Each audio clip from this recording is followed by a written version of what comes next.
Good day to you strangers, Saturn here. Within the Minecraft Origins mod community, there's always an origin that comes around every so often with an insane amount of detail and complexity, as well as thought put into both the lore and the gameplay. From the likes of the Hexblade and the Puppeteer and the Libra, the Pure Anomaly origin also falls under this category, and it is with great pleasure that I present this origin to you today as my 2000 subscriber special. The Pure Anomaly origin was created by the Discord user CrazyMan1016 and it's for Minecraft version 1.17.1, and in this video I'll be doing a deep dive review of this origin as well as playing through the game with it in the second half of this video, so stay tuned for that. As always, the link to the Origins Discord is below where you can find this data pack and download it for yourself, and without wasting any time, let's get into the review. To break down this origin into something that's very easy to understand, let's first talk about the 4 different parts that make up the Pure Anomaly. There's Purity, Red, Tranquility, and Insanity. Depending on the amount of health you have, you'll change forms starting from Purity and ending at Insanity. Once you lose 5 hearts, you'll change into the respective form, Purity being your main form when you're at full health, and then so on and so forth until Insanity at 5 or less hearts.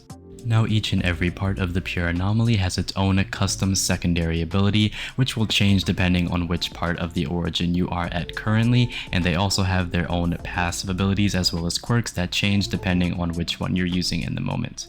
As well as each part of the Pure Anomaly having its own tool that has its own passive effects. For Purity, we have Greater Preparation, and this is essentially a clock that gives you additional attack speed as well as some additional movement speed.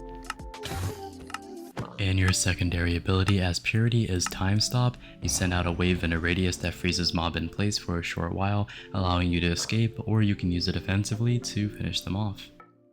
And as well for your passive, you have Special Training, and this lets you do twice as much damage to end mobs. This goes for all end mobs, so that does include the Ender Dragon. You also have a reasonably high chance of auto-dodging a hit, however this will not work on the likes of fire and lava, and you also take less overall damage at base. Moving on to Red, your secondary ability gives you Strength 2, Speed 2, as well as Haste 2, and this helps out quite a bit and it lasts for a decent amount of time, but it does have a relatively long cooldown. You also have a passive that will set mobs on fire that attack you, as well as taking less damage from fire overall. And after losing 5 or more health, you'll turn into Tranquility. Your secondary becomes an ability that can make most mobs de-aggro from you, but it doesn't work on everything such as the Wither or Ender Dragon. However, you do deal a lot less damage in this form due to being a pacifist. And also with this form, you have a shield as your main tool, which doesn't act conventionally, it just gives you some protection and you're a little bit faster, as well as most importantly, you can regenerate your health. And at 5 or below hearts, you will turn into Insanity. Your secondary ability gives you Glowing, Strength, and Haste 2 for a short period, but when it's over you will be slowed and blinded for a bit. You also deal increased damage to players, and when you're hit you inflict effects upon your attacker. You also have the ability to Tendril Climb, which just lets you climb up blocks without using ladders, and you take a lot less damage in this form, and your primary weapon is that trident that you see me using right about now. Now there are some abilities and passive that will stick with you no matter what form you are in. Your first one is a quick teleport ability with a relatively short cooldown, and your second one is the ability to realm hop. This allows you to warp to your personal realm that has a bunch of biomes. It's much like the overworld, you can find ores if you dig down, and it just has a bunch of different biomes for you to explore. We'll be exploring that more in the actual playthrough though. And as another ability, you have a Sated. You never run out of hunger and you don't exhaust. As you see here, I'm just running around.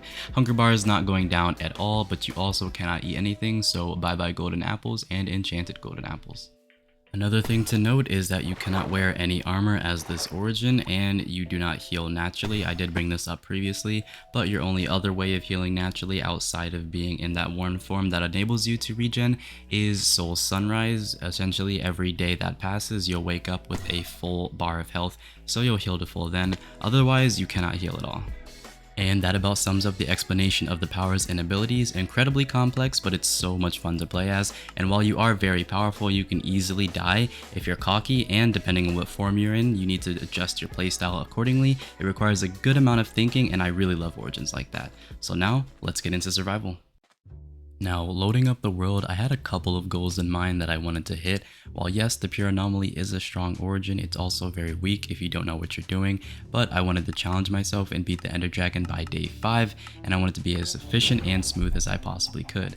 I ended up spawning right in a village that had a blacksmith, and I was freaking out about that. I immediately went to loot the chest and found that I had nothing that I could use, but checking the blacksmith, I did find 4 diamonds. I was really shocked because there's only a 16.2% chance for that, which is still higher than the chance that you're subscribed. I ended up using those diamonds for a diamond pick, and you can't wear any armor as this origin, so I got to use all my resources to make a bunch of tools, and then after that I left the village. I was dead set on exploiting the everlasting heck out of the custom dimension because the spawn rates of certain mobs in that dimension is insane, and it's gonna help me beat this Ender Dragon way sooner than normal.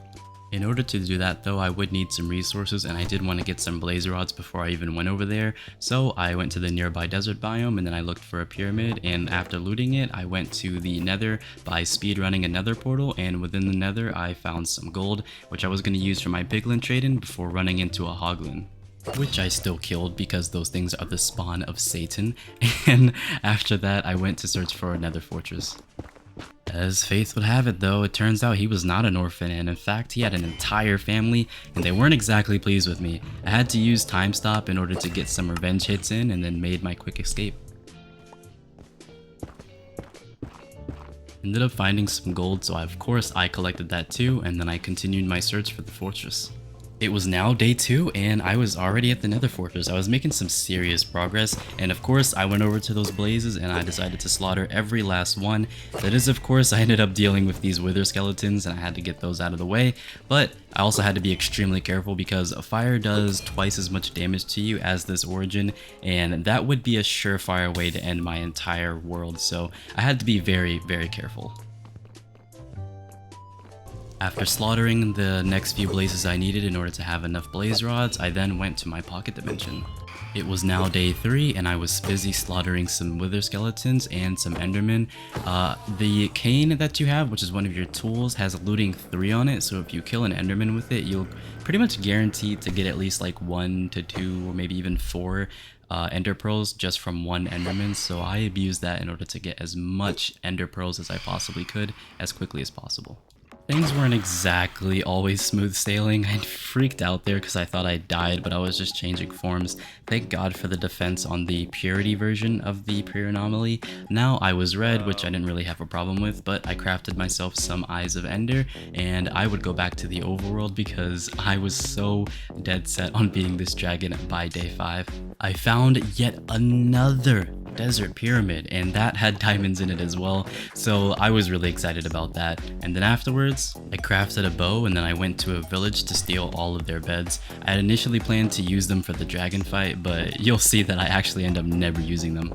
These poor villagers getting interrupted from their sleep, just having some random stranger break into their house and steal their bed. Imagine. It was now day 4, and I was honestly starting to get a little bit nervous. I really needed to hurry up and be ready to beat the Ender Dragon, but I wanted to get a few more things. I used my pocket dimension to travel faster in the overworld since it acts like the nether, and then afterwards I went back into the overworld and found yet another desert temple. I do look for these things, I will target desert biomes and just loot them because it's so OP, you get so much free loot. Like for instance this infinity book that I was freaking out over, and then within the same temple, this very chest, I found power 4. Like what even? I was freaking out because I just made a bow and I didn't have a whole lot of arrows on me. Actually, I don't think I had any arrows in this clip, but I now had infinity and power 4, which would make the dragon fight so much easier. Always, if you find a desert biome, hunt them down, look for these pyramids, and loot them. And then afterwards, I went to smelt up some iron. I wanted to make an anvil, and I did have enough experience to combine the books with my bow so that I can actually use it. And after finding a few more pieces of iron, I finally had enough, made that anvil, and then applied those enchantments to my bow. Okay. I couldn't waste any more time. It was sunrise for day 5, or coming up on day 5 now, and I threw my first ender pearl, or Eye of Ender I should say, and then went about to locate the stronghold. Thankfully, I am now an official Sigma male, and it did not take me 20 minutes to find the stronghold. Once I located the portal room, I immediately destroyed the silverfish spawner and then put in my Eyes of Ender into the portal. And then beforehand, I did use my excess iron to make a sword just in case, and then hopped into the end. Took a few shots at the crystals, but I didn't have the best aim today, so I ended up just getting frustrated and decided to climb up the pillar. After blowing up the first crystal by hand, I realized that I can't regen, so that probably wasn't the best idea, and then finally my aim came back to me and I was able to destroy some of those end crystals. Strangely enough, I wasn't all that worried this time around. I felt pretty relaxed compared to last time, but I guess that's because this was my first attempt, so. That was until I realized using beds actually took a fair amount of skill, so I had to resort to using my trident to damage the ender dragon as much as I could. Thank God for that 3 times damage because it was putting in some work, but I was already on half of my health, so I had to be very careful. I was honestly starting to gain some confidence back until this happened. Yeah, I was freaking out at this point. 3 hearts and it was not looking good for me. I stuck it out though, and I did some more damage repeatedly, playing it extremely safe just by using my bow, and after missing a bunch of times, I finally landed the last hit.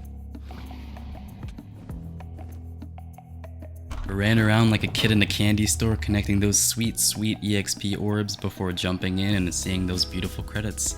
I was pretty relieved. I was worried that I'd have to restart because I was already at the end, and yeah, I was really worried, but I did it. Day 5 and we beat the game. And that about wraps it up for this origin. Thanks so very much to Crazy Dude for letting me review it. It was so much fun to play as, and it's surprisingly very well balanced. Definitely a masterpiece level origin. Don't care what anyone else says. That pocket dimension is amazing. And just let me know what you guys think about this origin in the comments below. I always love hearing from you guys, and thank you so very much for 2,800 subscribers. That's all I've got though. Remember to floss, and we'll meet again in the next one. See ya.